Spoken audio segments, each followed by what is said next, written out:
I started this incredible sport at 4 years old. The reason being I was very clumsy and I'd fall over my own shadow. I split my head open 3 times, so my parents wanted me to teach me some awareness, which is quite a cool story. I would get in and then I just picked it up, absolutely loved it, progressed, and then I suppose it's been a 16-year journey to me becoming an Olympian in 2016 at the Rio Games, which was absolutely incredible. The journey itself, and I think it's something I wanted to do from a young age, to become an Olympian. Unfortunately, I've got a serious injury, so I'll be out for a little while. But it was important to me to go to the major events and keep winning medals. And the goal is to go to Tokyo next Olympics and win gold. It's important along professional sport and in this game. The setbacks and the big injuries, they're inevitable. You can't really hide away from them, especially with a sport that I do.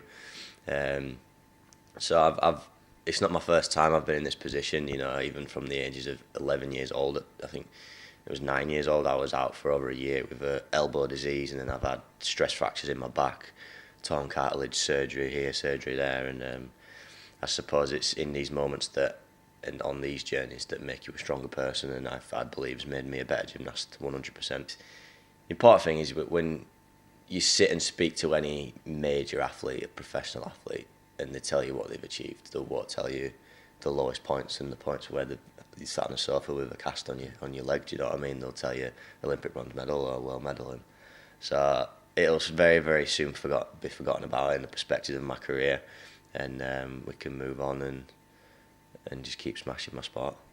It was announced that Usain Bolt was going to be stripped of a couple of his titles because of some of his teammates using illegal substances. Do you ever see that? Do you ever see? Is it a common thing when you're at the Olympics, or? It's a bit, yeah. Well, I mean, it's certainly not common in our sport. I think across the whole of gymnastics itself, there's been very, very, very few positive tests. It's certainly not in the nature of our sport. We as a team are very, very serious about doping and serious. We have multiple meetings monthly, and we're very open about it as a team, and you wouldn't want to think that. It's very, very challenging and sad to think that one of your teammates would jeopardise that title, and it's sad to hear about Bolt. But for me, it's not in the nature of our sport. I just do not think it will ever happen, and we certainly will not do it. We're not cheaters. We do it rightly, and I don't know. It's a touchy subject, but I suppose that's another thing that's part of professional sport. The guys I can understand being consumed by success and having to win, but gymnasts are not going to cheat together. Definitely not. Incredible. We're very, very united as a group, and the sport's quite unique, obviously, because you're competing as an individual but as a team. So it's not like a team sport where your teammate can help you out, or if you have to do a bad tackle in football, someone can recover for you.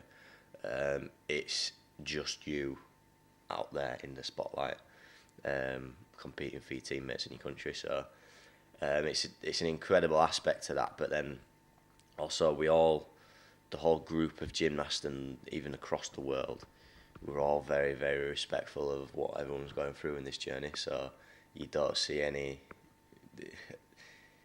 there's no hate or anything between the countries. We're all very, very friendly. The atmosphere in the warm-up halls, before we're about to go out to the Olympics or Worlds to battle it out, it's very, shaking everyone's hands, morning, how you doing? So I say it all the time. I truly believe this sport is one of the most incredible sports in the world. Everyone will say the same. You cannot do it without your family and your loved ones and your close friends supporting you through this journey. And it's great. The media side of things. My dad's a bit of a comedian. He loves getting involved, and so the whole Snapchat thing and YouTube and all these things are exciting times. But like I say, it's for me to be putting this sport out there to the world and showing how amazing it is, besides the joking with me and my dad. Is being quite present on social media, on Twitter, on Snapchat, all of that, is that Like, is that really important to you? Yeah, 100%. I think this day and age, this sort of technology, it's incredible that you can post a video or post a thing and it just blow up and go viral and reach millions of people. But obviously for our sport and gymnastics, it's not like football or thing where it's on the television every week.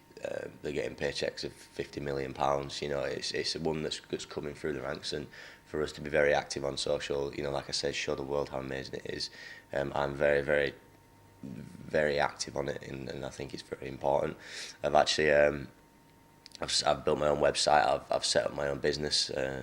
I've made a program for young gymnastics to do at home, which is exciting for me. And the reason I do it is to help. You know, I've said I'm in an influential position and want to inspire thousands of young kids. And it's just that's me being transparent with everyone. You know. And you're a Yorkshire lad. Yeah. Born and raised. Oh yeah.